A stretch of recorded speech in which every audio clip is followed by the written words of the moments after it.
Halo semuanya, selamat datang kembali di channel Koki in Bali.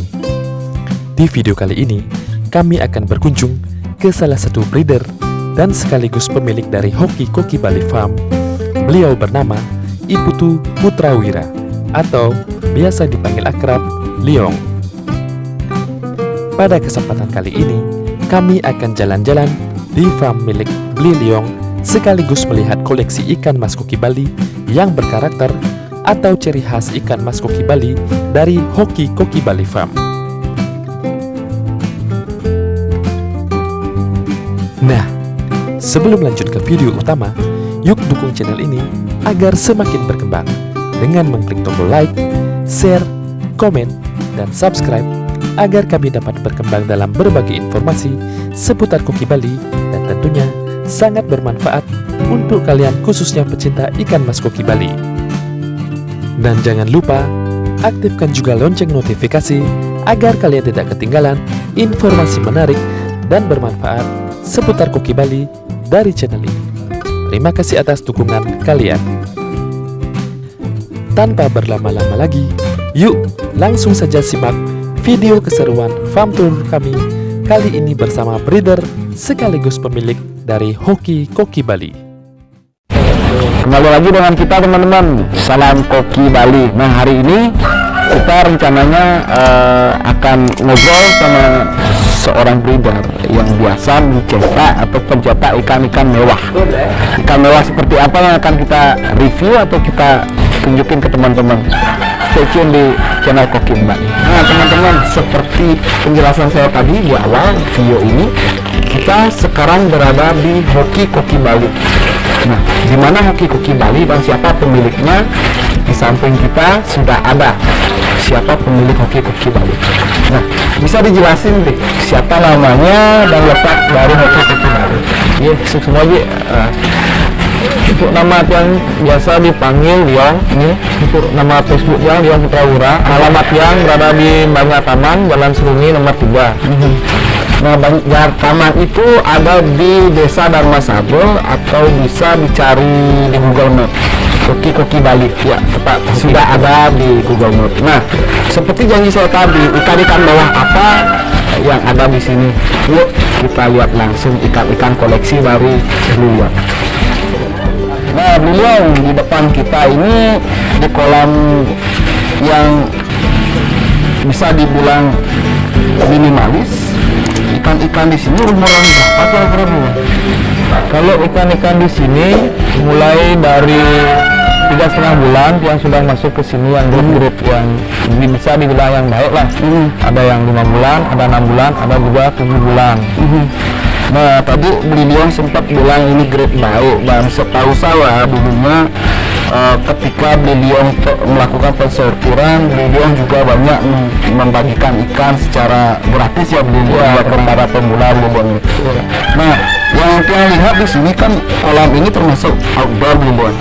Nah, untuk merawat pH, kualitas air, ada trik khusus nggak Bli Liong untuk ikan-ikan outdoor itu, Bu? Yuk, untuk saya terapkan di sini biasanya saya menggunakan kerang oyster untuk menjaga apa namanya tadi itu pH-nya, untuk menjaga pH-nya. Kalau hujan kan naik pH-nya nih Pak. Dia biasanya lebih menstabilkan pH air untuk kerang oyster. Ya, untuk air hujan makanya saya pakai skimmer di sini, biasanya langsung diolah oleh filter air hujan ini, jadinya keluarnya itu udah bagus airnya. Dan lagi satunya saya kasih garam ikan, itu saja cara saya untuk menjaga pH air. Nah, itu tips dari Bli Liong. Nah, kita bisa lihat di depan kita sekarang ikan-ikan yang di sini. Kenapa saya sebut mewah? Karena antara bodi, ekor, mata benar-benar balance seperti yang kita lihat di depan kamera ini, ikan-ikan yang bagus sekali.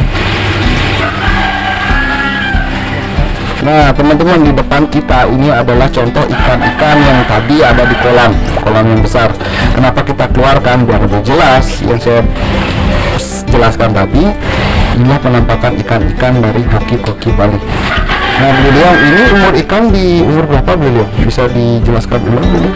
Untuk yang ini yang putih itu 4 bulan, yang oranye itu 5 bulan, yang hitam sama yang itu sekitar 6 sampai 7 bulan lah, kira-kira.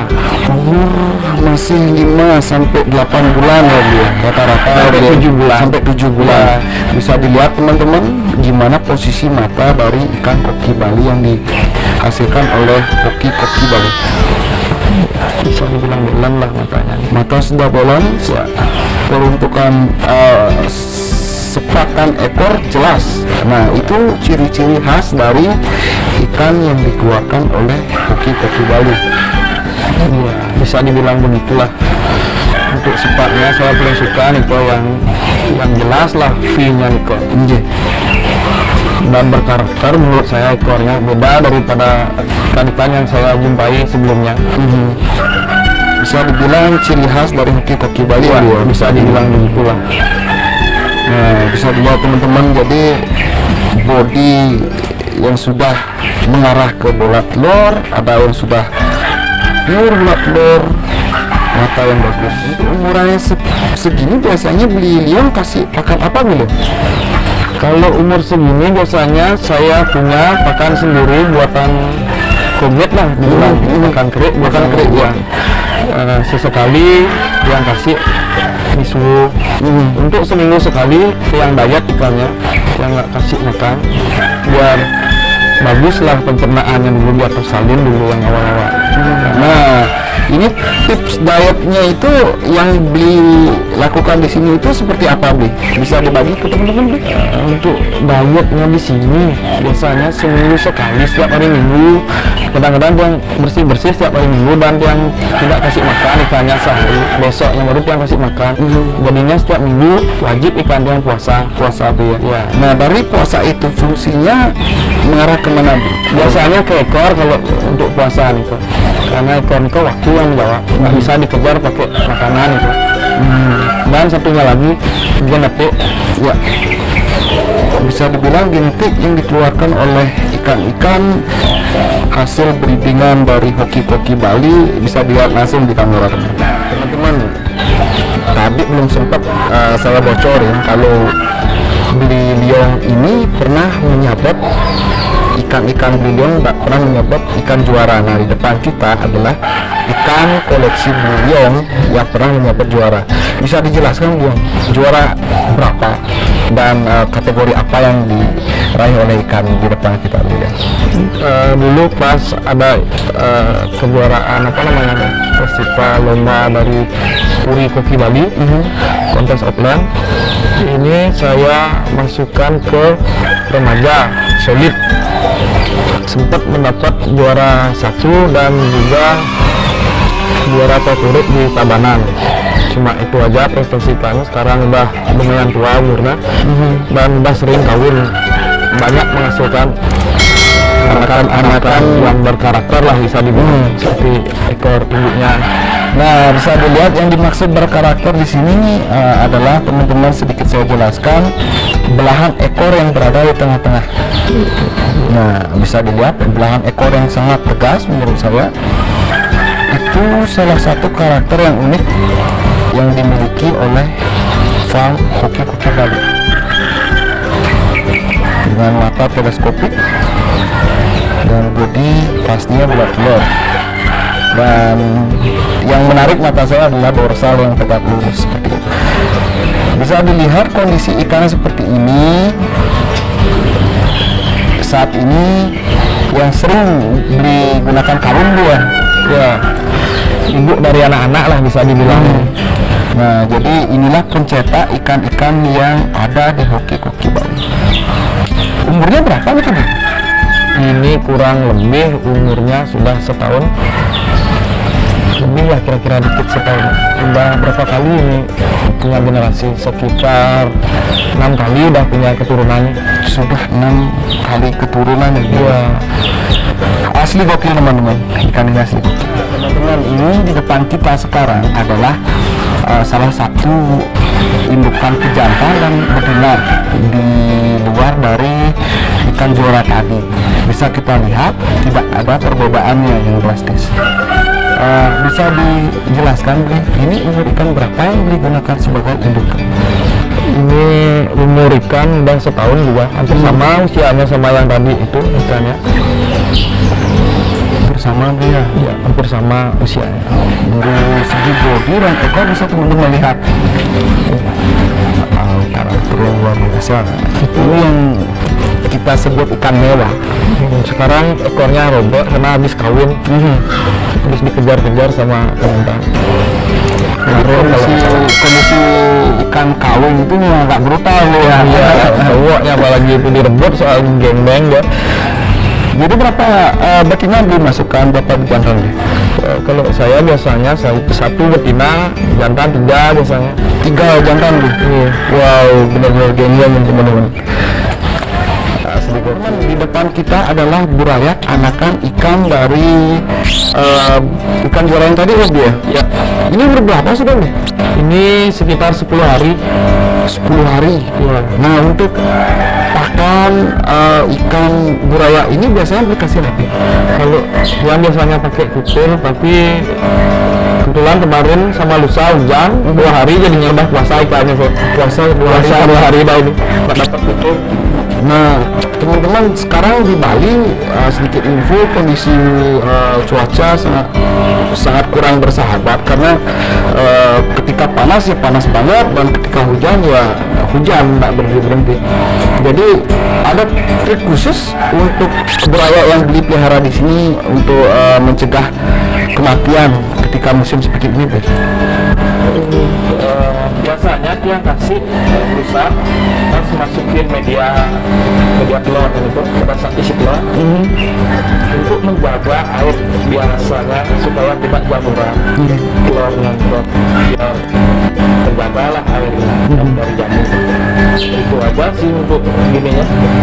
Untuk kasih makannya biasanya setelah 5 hari baru mulai kasih kutir, ya nggak langsung gua kasih kutir. Jadi kutir itu sekarang agak susah juga didapat dia musim seperti ini. Hujan soalnya terus. Di depan kita adalah ikan umur berapa beli? Sekitar 2 minggu lah. 2 minggu beli ya. Jadi ini udah termakan soalnya cepat gedenya. ikan yang sudah disortir dulu. Ya udah sepakat. Nah, jadi ikan-ikan sortiran yang fancy itu dibawa kemana biasanya, Bu? Kalau kemarin karena saya memang ingin melestarikan, kebetulan ada sawah yang teman sih sebenarnya isi kunjung dan airnya jarang di sana, apa namanya surut jarang surut tetap terair dan tidak terlalu keras airnya di pantai kan. Saya masukin ke sana ya. Saya tahu nanti wilayah bagus ya pulang. Nah, jadi di satu sisi beliau juga sering membagikan ikan secara gratis buat teman-teman pengguna di kawasan tempat tinggal beliau. Jadi biar bisa maksimal di umur ini mendapatkan asupan nutrisi gitu beliau. Jadi di umur jadi bagi berapa kali tahap sortir biasanya? Biasanya nanti 3 kali kita sortir, setelah itu biasanya umur 9 yang kita setelah tempat yang kasih air sekitar kira-kira 9 lah kira-kira di sana yang masukin satu untuk membentukkan mata biasanya. Jadi begitu banyaknya proses pembesaran ikan ini yang menjadi tantangan sendiri untuk berita. Nah, kedua ini kita kan dari yang lihat sendiri ada ikan-ikan yang di ember, ada yang di bak terpal dan ada yang di akuarium. Nah, ikan yang pindah ke akuarium ini di umur berapa dipindahkan ke akuarium biasanya atau di ukuran berapa? Kalau di sini dia nggak pakai size mindahin ikan. Kalau ini dia pakai usia 2 bulan, 2,5 bulan dia masukin ke akuarium untuk pembentukan mata biar belon, biar keluar mata. Ada beberapa kasus teman-teman yang matanya nggak mau keluar, bisa dicoba diterapi di akuarium. Jadi untuk mempercepat proses pembentukan mata buah bisa dibilang. Nah, bisa dilihat di gambar teman-teman. Jadi ikan koki Bali pada umur di bawah 1 tahun kalau dilihat di akuarium memang sepintas kelihatan seperti ikan koki biasa pada umumnya. Tetapi ikan ini akan berubah dan akan menjadi ikan yang mewah ketika berumur di 1 tahun lebih ya, Mas. Sampai ke 2 tahun lebih ya. Iya, bisa dibilang kayak orang Bali ini kok tetapan siap. Nah, jadi yang dimaksud tatapan siap itu seperti apa? Kayak ayam itu kalau masih remaja si ayam itu bakal belum keluar aslinya kayak gimana, bulunya belum murah, belum salin lah dia. Kalau udah setahun ke atas itu baru dah wah, ke ekor semua, bodi sudah, mata sudah, tinggal dinikmati saja di rumah. Ini salah satu tips yang akan saya bagikan ke teman-teman. Jadi yang dimaksud perbedaan koki Bali dengan koki butterfly ada di ekor ini, sepakan ini, nah, dari samping ini. Jadi butterfly dia tidak ada sepakan V ini. Banyak teman-teman yang bilang V apa maksudnya ini? Nanti bisa diperjelas oleh gambar. Nah,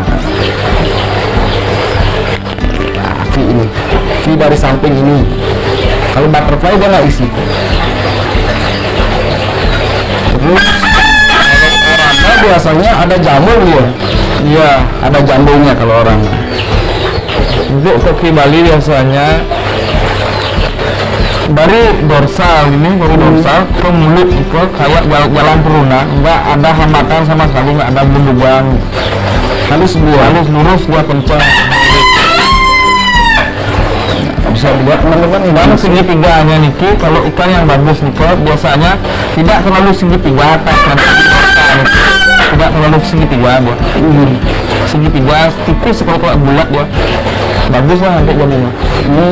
Nah, itu salah satu tips memilih anakan ikan koki Bali yang arahnya bisa digunakan sebagai lewat. Nah, teman-teman, thank you sudah menonton channel Koki Bali. Jangan lupa like, share, dan subscribe-nya untuk mensupport kita agar menjadi lebih berkembang lagi ke depannya dan memberikan video-video edukasi tentang ikan koki Bali. Jadi ini yang bisa diberikan saran buat teman-teman pemula yang ingin belajar memelihara ikan koki Bali.